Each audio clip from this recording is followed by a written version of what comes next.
Welcome to Betty on the Go. I'm your host, Betty Gudel. We're live streaming here at the Downtown Windsor Accelerator at 720 Ouellette. Today I have an incredibly interesting guest, Wayne McLean. He's a commissioned screenwriter. He's been in broadcasting for a very long time, and he has quite a few things to say. Try to help people out with their screenplays as a script consultant and story advisor. So you're also working with the Windsor Film Group, and a lot of these screenwriters are amateurs, and they're taking a chance at writing their very first screenplay.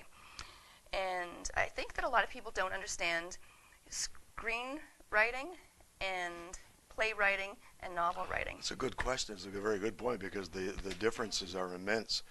So one of the things, if I have a client and they've written one script, or they've written two or three or whatever, one of the difficulties comes in that at times in the screenplay, some of the folks want to try to write a novel, or what I call writing for the eye, which is print. Now, there's nothing wrong with writing for the eye, because we read magazines or newspapers or stuff on the internet, but the difficulty comes in trying to unlearn everything that people have learned in school from the time we're little bitty children. They have us reading storybooks in kindergarten and so on, and eventually you get into high school, you're writing compositions, you're reading novels, so you're hardwired into the writing for the eye, which is print. So if I read your notes here, you see that you've written that for the eye. Oh yeah, okay. Well, no, of course. But I just do little. There's nothing wrong with that. But it's true. There's nothing wrong. Nothing wrong. So for a screenwriter, we have to get into the area of writing for picture,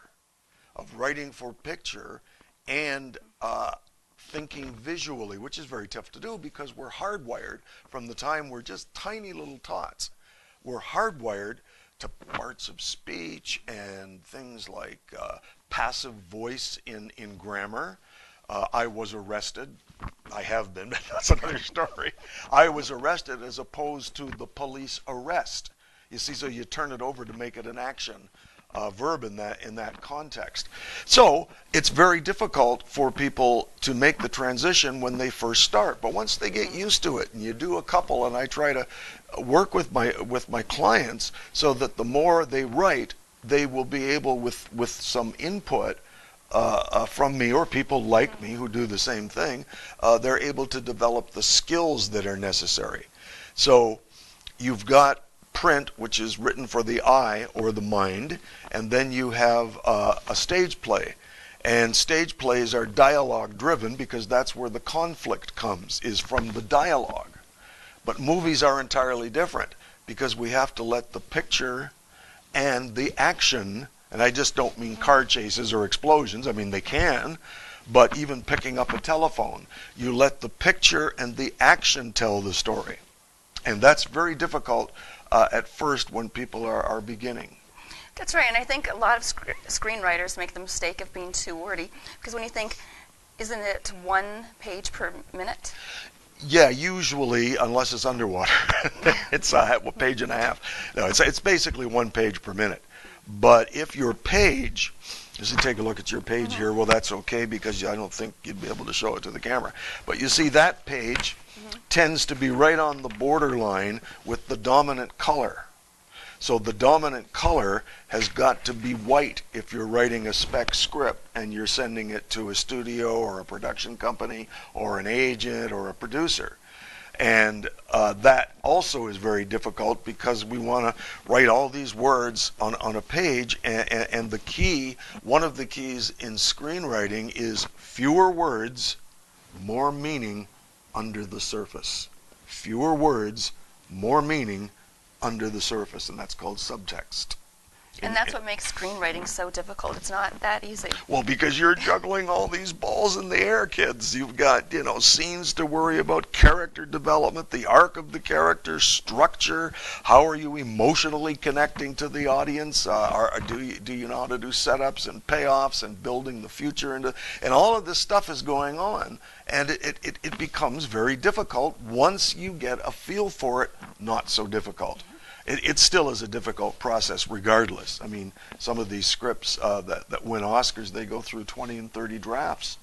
And it can take, I've been to conferences with A-list writers in Los Angeles, Toronto as well, and they'll work anywhere from 6 to 18 months on a screenplay.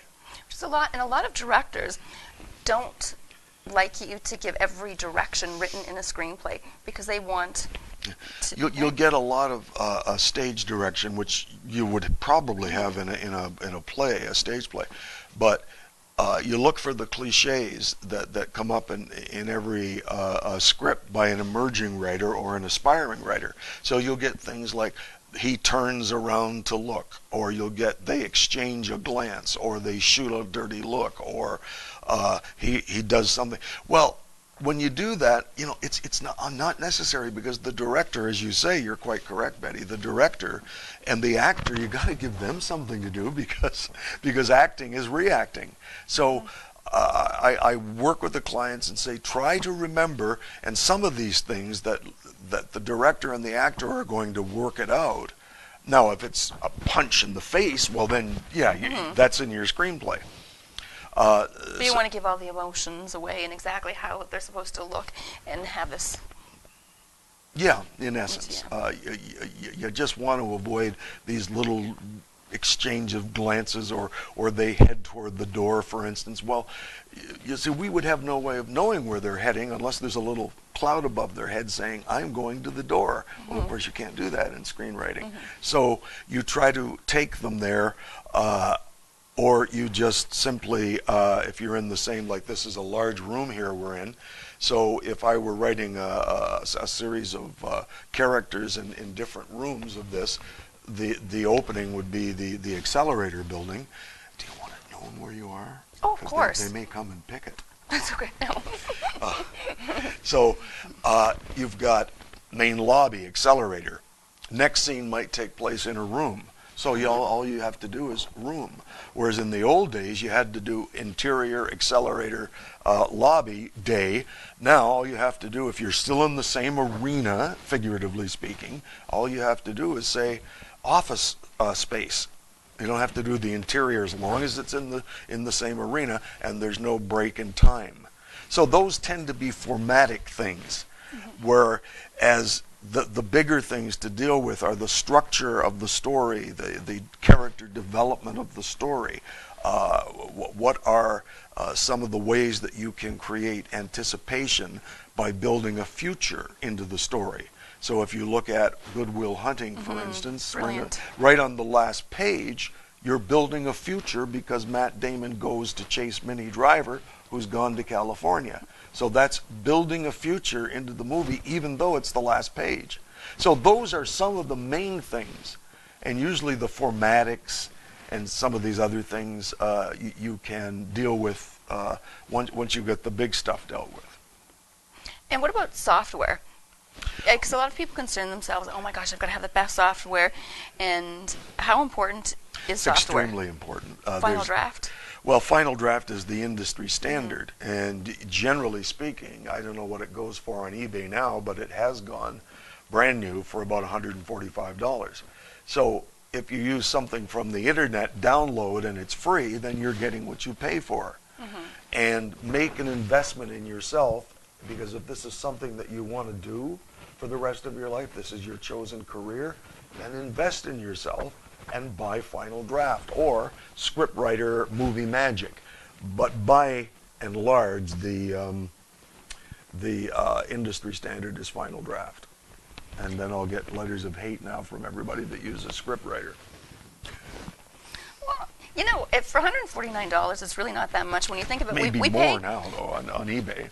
We pay, you know what, I actually brought Final Draft for someone for their birthday. Oh, yeah? And so I think what did you buy it for? Come on, tell us. Yeah.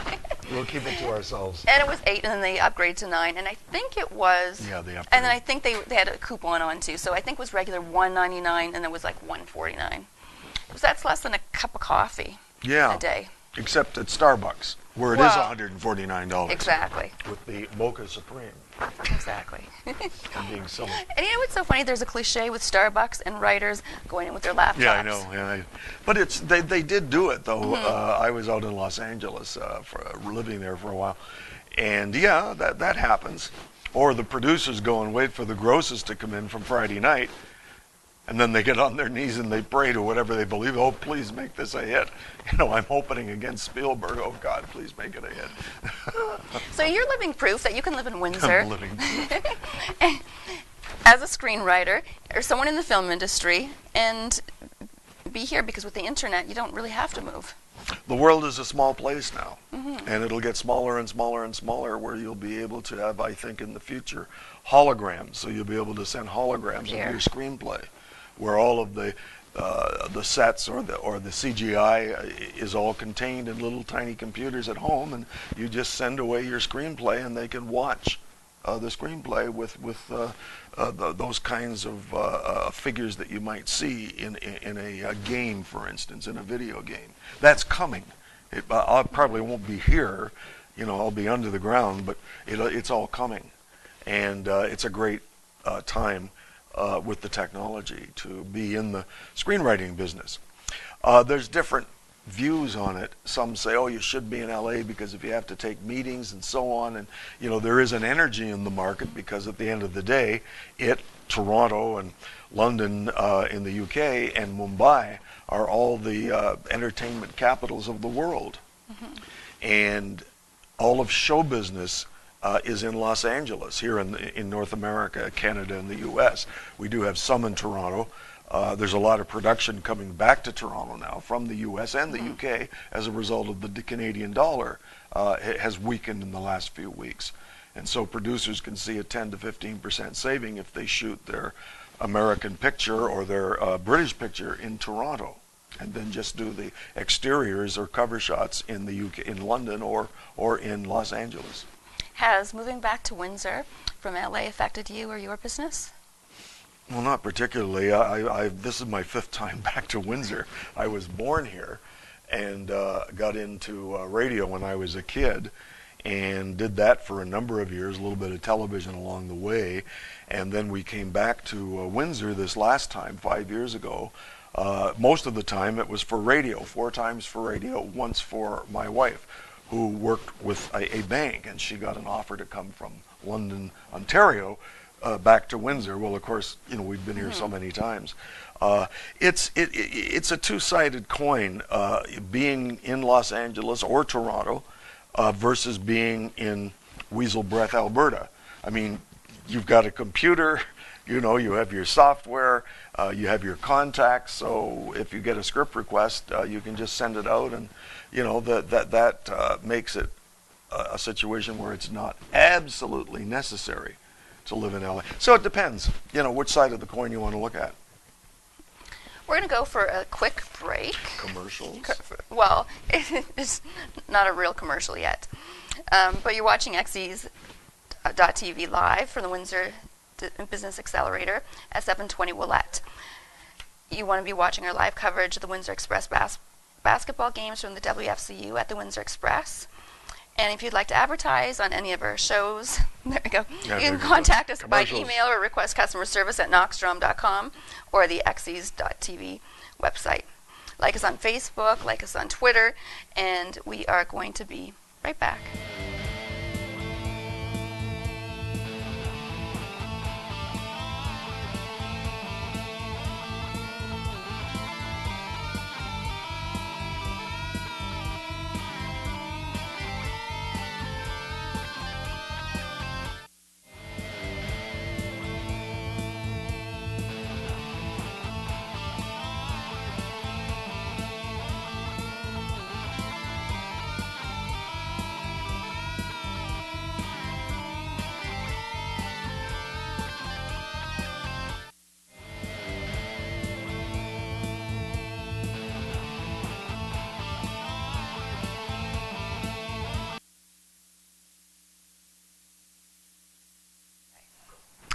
Hi, you're watching Betty on the Go, and we're back I like with the name. That's good. I Thanks. like that. Betty on the Go. with Wayne McLean, and you should go onto Facebook and like Wayne's Movie World, Yeah, that's the Facebook page I have. and then you also have your website. Yes, one website, Well, that's all that you one need, Facebook page, and a Twitter. and a Twitter. Yeah. And so, what is your Twitter feed? At Wayne McLean. At Wayne McLean. Is that what they call the hashtag? That's I think? right. That's right. And I'm looking at Snapchat. No, I'm just kidding. And Instagram, but I don't have any pictures though to put on Instagram. And so you can go to his website at www.waynesmovieworld.com. .com, yes. And Wayne's Movie World. So Is you that also it up? Is that it up there? that's it right there, and they can see it on. Oh, I see. Okay, cool. That's amazing. And they can even do a contact. There we go.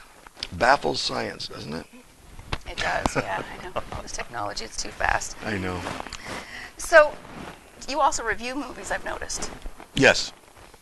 Some of them are original reviews, but it's people are interested, and basically, Movie World, Wayne's Movie World on Facebook is we have movie reviews, Hollywood news, film news from around the world, and also every now and again I'll put something up for screenwriters. You know, we had a couple of deals go down today in Los Angeles on a couple of spec scripts. So a spec script is one that you're writing as a speculative instrument, hoping to sell it, and that's called a spec script. And there's all kinds of scripts. This is for the folks that are interested in screenwriting. I'll say, okay, try to avoid this, try to avoid that if you can, and they'll say, but gee, I read that script I saw it on the internet. And I said, I know, but what's the difference between your script and the script on the internet? Well, there's a difference in spelling. Oh dear. There's a difference in genre. I just, okay, all right, there is, that's true, but something like the difference. Give me something that's really comprising the difference. And eventually they get it. Oh, it's a produced script. It's a produced script. You're looking at a script that has been made into a movie, or you're looking at a director's shooting script. But in reality, they don't publish spec scripts on the internet. They publish produced scripts that most often have been turned into movies. So everything I'll say, well, some things that I'll say not to do to a client, but they do it in that spec script. I said, or in that internet script, and I said, I know, but it's not a spec script. This is a spec script from an aspiring writer. So don't take the chance, because the readers, the producers' readers, they want two things, and I've talked to them face to face. They want two things. They want a fast read, and they want to get it in glimpses. So what we have to do, the client and I, we have to make sure that we help them in their job of fast read, getting it in glimpses. I don't know what the question was. I can't remember. That's okay. I can't remember from one moment to the next where I am, so Well, don't feel bad. And format is so important, and you should be having a log line.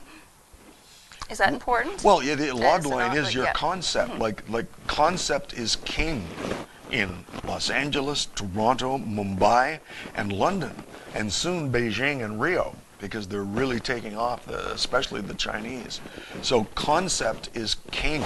Because they're not going to look at anything If a producer is looking at a query letter, let's say, or actually what they do is they send their interns and their receptionists out to go through InkTip or go through the black list or whatever it happens to be.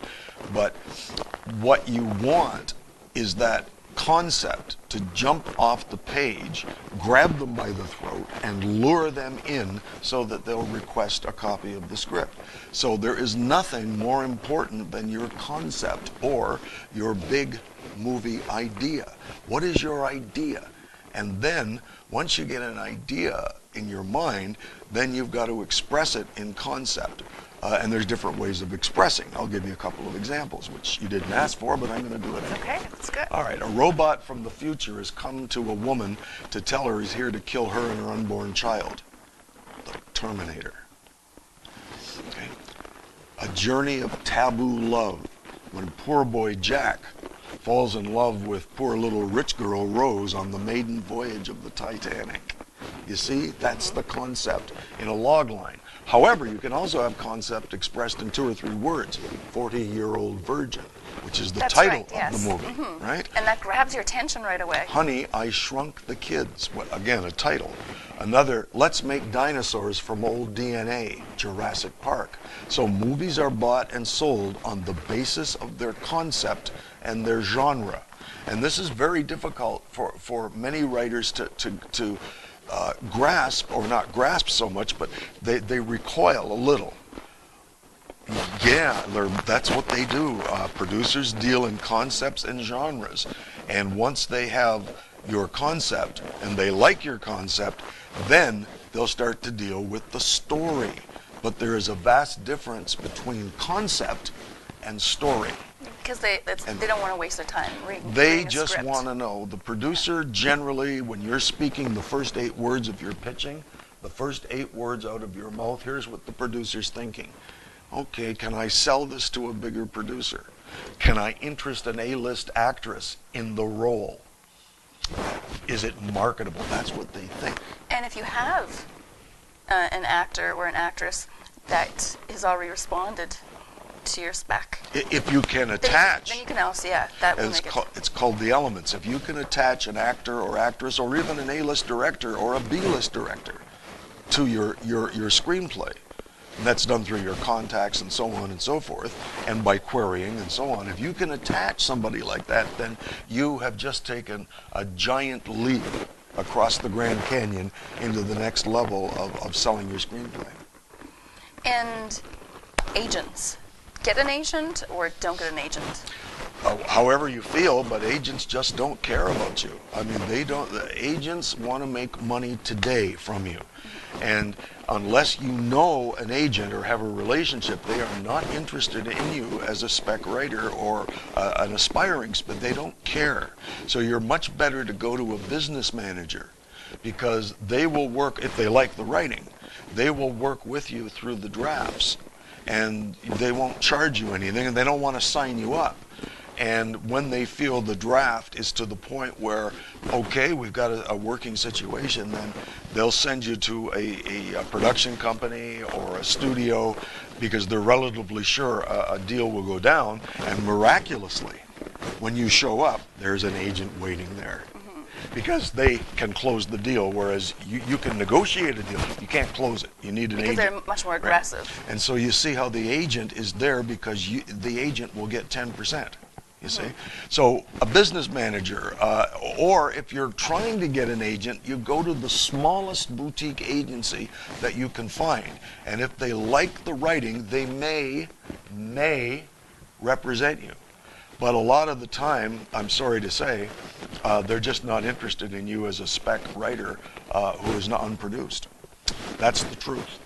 However, if you know a producer who will give you a written recommendation, if you take that to an agent, if they like your writing, you've got a much better chance, because there's somebody in the industry that is recommending your script. They may not want to make your script because that's not, part of their slate as a producer, but a personal recommendation by someone in the industry who has a good reputation, then an agent will listen if they like your writing. Yes. And so now we have this great big explosion of shorts, because people want to get their names out there, and they want to get producers to see their little writing and stuff. Do you think that's a great idea? My last 7 clients have been short movies, like 30, 35 pages. So I'm still looking for structure. I'm looking for character development. I'm looking for the arc. I'm looking for the amazing situation that the character is in that's fresh and creative, but it's 30 pages.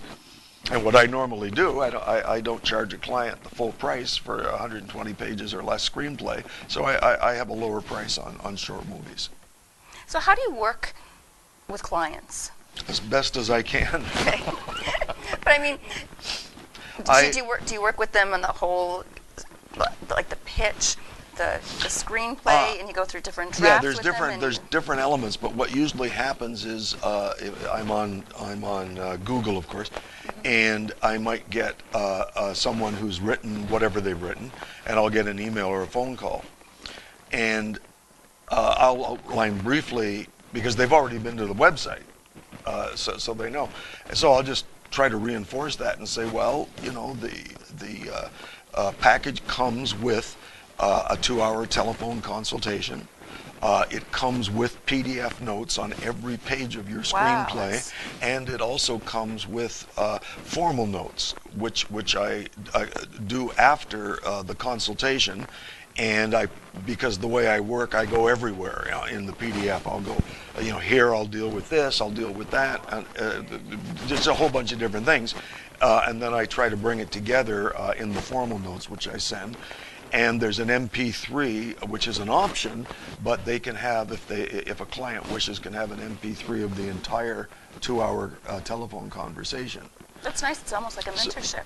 Well, hopefully I try to do that if I can, and listen to the writer. I mean, you know, I'll say blah, blah, blah, blah, blah, blah, and then they want to get, okay, tell me. So I listen to what they say. And at the end of the day, I tell them, look, you're the god of the screenplay, not me. Like, you've worked on this for days or months or weeks or whatever, and I sit on my fat rear end and, you know, I go through it, and it might take me 4 or 5 hours, and then I call you. So the easy part is for me. So you've done the work. You're the god of the screenplay, not me. So if you disagree with some of the stuff, you know, of course, I mean, you're not me. You've got to be able to take constructive criticism.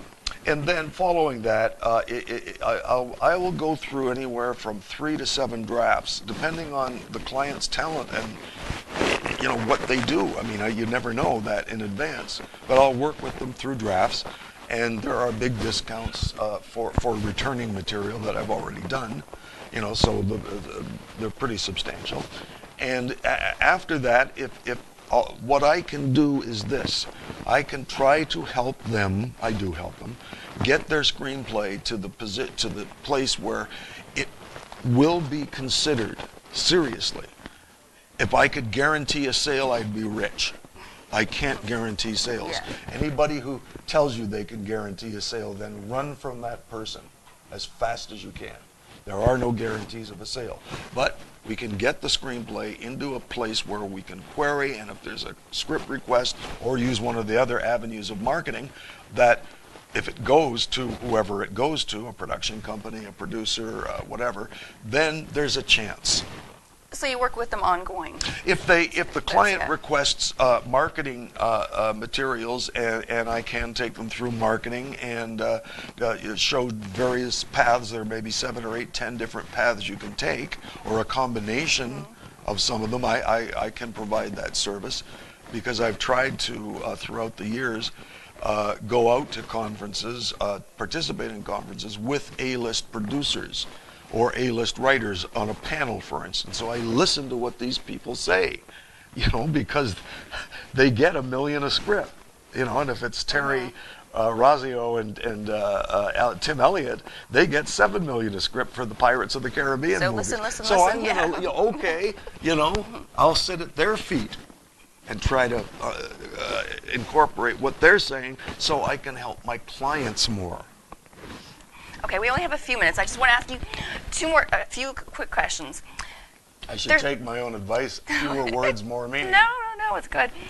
There's so many screenwriting books out there. If you could recommend a bazillion of them. If you could recommend one, what's your favorite screenwriting book? Trottier's book on the Screenwriter's Bible, only the first section. Okay, don't get into his thing on Formatics and other stuff. Just the first section. It's a great primer. And it boils things down for you, and it's a good way to start. Avoid anything by the late Sid Field. Really? Oh my gosh. Okay.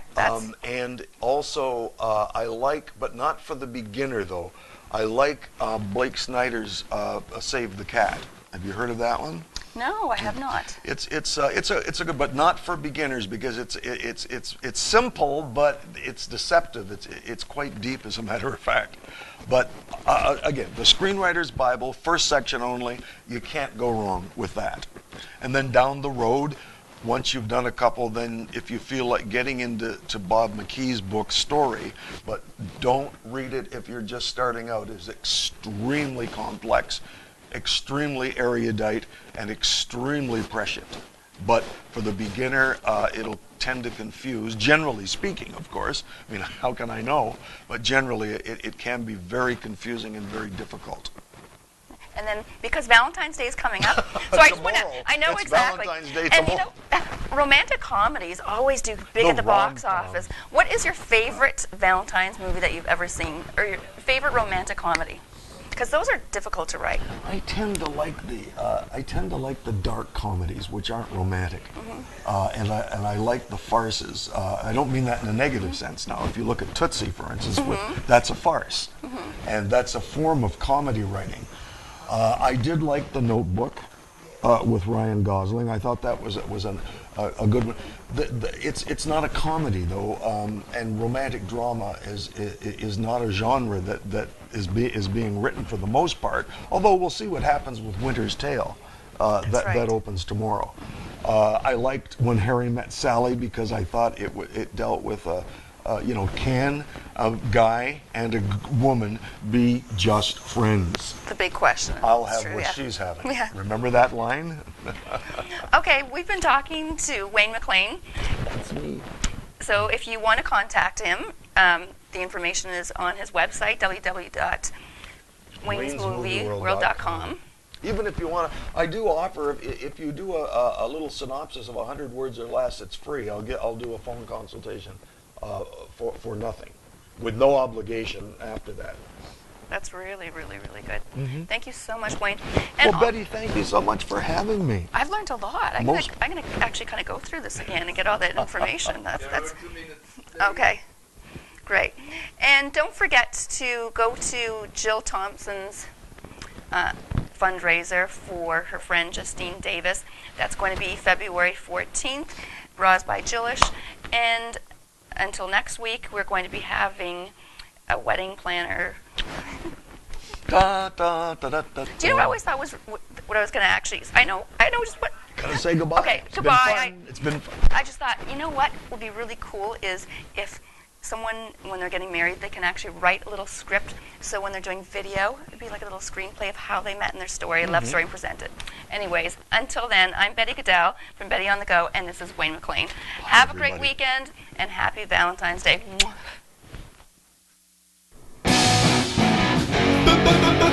Betty